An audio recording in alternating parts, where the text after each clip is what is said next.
पारस, big boss चर्चा का विषय है, फिर से चालू हो जी। चुका है और जी। कैसे आग बंद करते वक्त चला गया। मतलब मुझे तो लग ही नहीं रहा कि 1 साल हो चुका है बिग बॉस को, दूसरा बिग बॉस भी आ गया, बिग बॉस 14। मुझे लग रहा है कल की बात है, जब हम एंट्री कर रहे थे तो मेरे दिमाग में वही चलता रहता है, और जो हमने वहाँ पे जर्नी निकाली है 4.5 महीने, लगता ही नहीं कि वो 1 साल पुरानी बात है। ऐसा लगता है कि कल की बात है, तो अच्छा लगता है सोच के। लेकिन अभी बिग बॉस 14 शुरू हो चुका है, तो मैंने बिग बॉस 14 के सिर्फ स्टार्टिंग के 2 एपिसोड देखे, उसके बाद मुझे टाइम नहीं मिल पाया क्योंकि मैं अपना काम कर रहा था। तो बिग बॉस 14 में जो मैंने देखा है अभी तक, वो सिर्फ यही देखा है कि शुक्ला ही चमक रहा है। तो मुझे ऐसा लग रहा है कि बिग बॉस 13 ही चल रहा है, बस वहाँ पे शुक्ला की जगह बाकी जितने कंटेस्टेंट सब हट गए हैं और वो ही चल रहा है।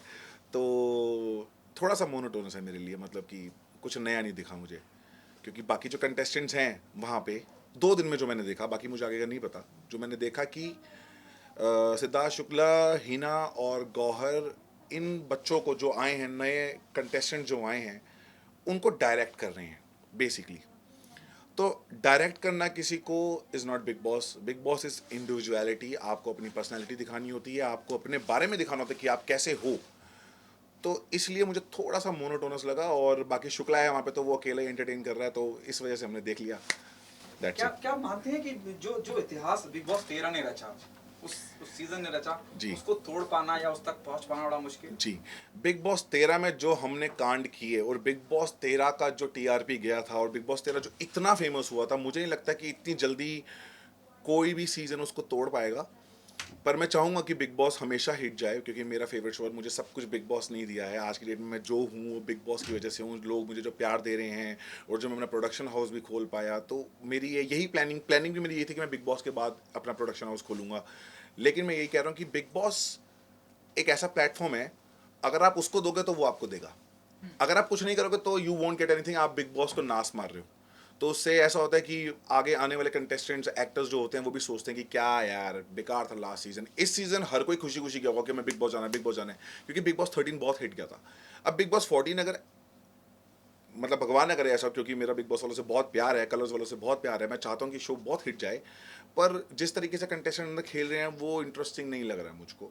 तो मैं, मेरी अगर अंदर तक बात पहुंचती है, या फिर मैं अंदर जाता हूँ, तो मैं बोल के कहूँगा कि शो को नाश मारने की जरूरत नहीं है। बेटर है कि आप अपना पॉइंट ऑफ व्यू रखो। अगर आपको कोई चीज़ सही नहीं लग रही है, शुक्ला की, हिना की, या किसी की भी, गौहर की, तो आप उस पर बात करो, उस पर मना कर दो। आप वो करो, क्योंकि वो आपका शो है अभी।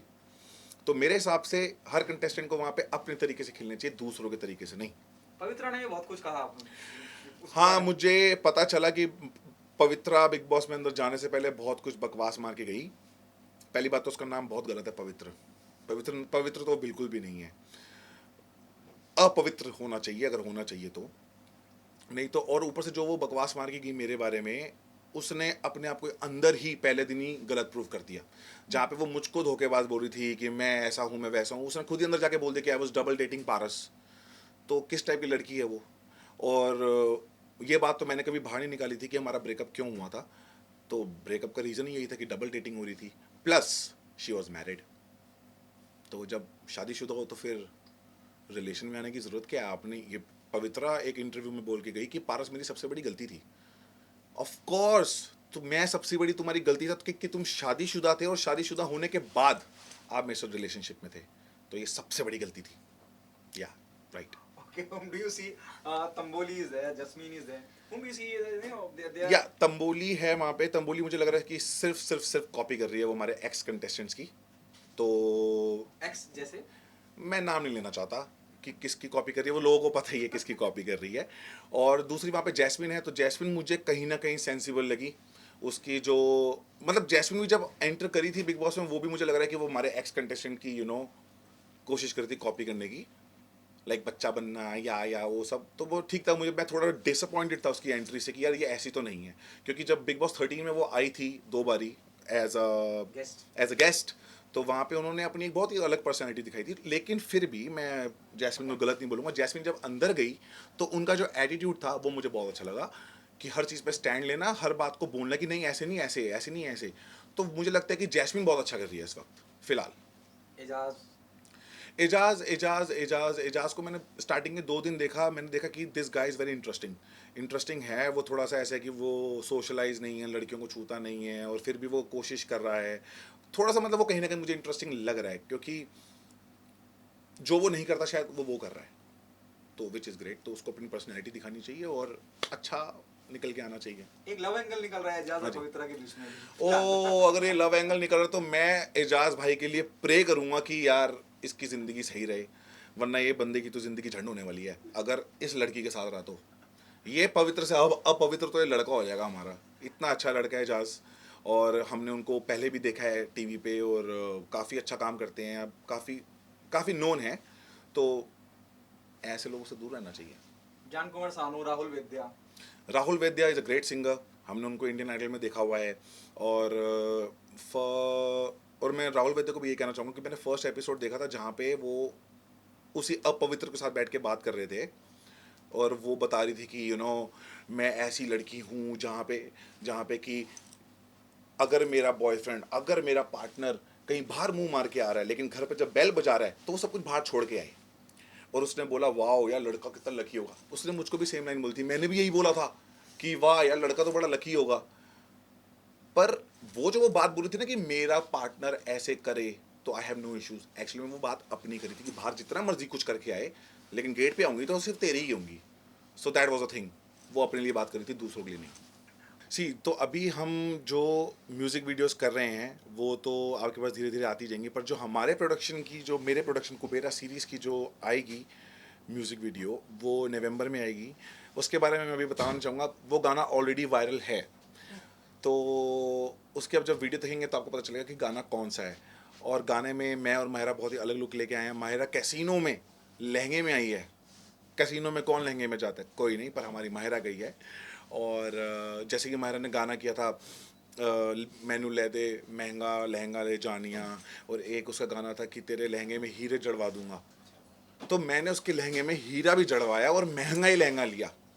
कितना महंगा लिया मैं ये नहीं बताऊँगा, कितना महंगा लिया कि लाखों में लिया है, पर लहंगा बहुत ही महंगा है। और उसके बाद जो मेरी लुक है वो बहुत ही ज़्यादा इंस्पायर्ड है रणवीर सिंह से।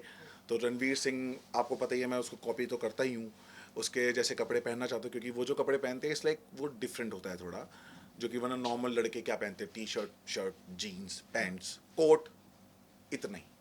तो मुझे इतने में मेरा पेट नहीं भरता, मुझे इतना चाहिए। तो रणवीर सिंह क्या है, उसके पास बहुत सारे कपड़े हैं पहनने के लिए, तो उसको मैंने कहीं ना कहीं मैं उनसे इंस्पायर्ड हूँ, इसलिए मैंने वैसी लुक रखी। Yeah, ji. it also remind me of Deepika Padukone of Ramlila and the way हाँ। Ranveer Singh have dress up in Ramlila. जी जी क्या जी। वही कॉन्सेप्ट होने वाला है? नहीं नहीं नहीं, ये रामलीला वाला कॉन्सेप्ट नहीं है, ये बहुत ही अलग कॉन्सेप्ट है। जब आप देखोगे तो आपने लुक शायद देखी होगी, लुक तो मैंने रिवील कर दी है उसको। वाइट टाइगर प्रिंट है, लोग उसको जेब्रा प्रिंट बोल रहे हैं, it's not zebra, it's tiger print, white tiger print, और वो टाइगर की ही लुक है। बहुत ही जल्दी अभी तो मैंने म्यूजिक लेबल ऑन किया है, और म्यूजिक लेबल भी मैंने ऑन क्यों किया है, क्योंकि किसी ने बोला था कि पारस में वो कैलिबर नहीं है, और वो किसी अगर वो देख रहा होगा तो उसको पता होगा कि कैलिबर बेटा कितना है, तुम्हारे सामने ही प्रोडक्शन हाउस खड़ा करूंगा और तुम्हारे आगे ही आऊँगा। अब मैं एक्टर नहीं हूँ, तुम्हारे जैसा ही हूँ, तो कैलिबर इतना है मेरे अंदर। अभी तो मैं म्यूज़िक वीडियोस बना रहा हूँ, जनवरी फरवरी से मूवीज़ भी बनेंगी और वेब सीरीज़ भी बनेंगी, क्योंकि यही मेरा प्लान था। तो अभी मेरे कम से कम 3 से 4 गाने रिलीज़ होने वाले हैं, और एक मेरे प्रोडक्शन का खुद एक गाना रिलीज़ होने वाला है जो कि बहुत वायरल है ऑलरेडी। सारे टिकटॉकर्स ने बनाई हुई है वीडियो। हाँ, अच्छा मैं फिर बता देता हूँ, हमारे सारे टिकटॉकर्स ने, सारे इंस्टाग्राम वालों ने, सारा सोशल मीडिया ने वो गाने पे वीडियोस ऑलरेडी बनाई हुई हैं। तो फिर से बनाओगे तुम, नए तरीके से बनाओगे, it's okay. And 2 web series हम करने वाले हैं, माहिरा और मैं, और फरवरी में, मोस्ट प्रोबेबली फरवरी या फिर मार्च में हमारी मूवी भी स्टार्ट होने वाली है एक। सो होपिंग कि सब कुछ अच्छा जाए और आप लोगों का प्यार ऐसे ही मिलता रहे। और सभी फैंस को मैं यही कहना चाहूँगा कि आप प्यार करो या नफरत करो, मैं आपको कभी अपने आप को भूलने नहीं दूंगा, आपके दिमाग में बसता रहूँगा टन टन टन टन टन। Thank you so much.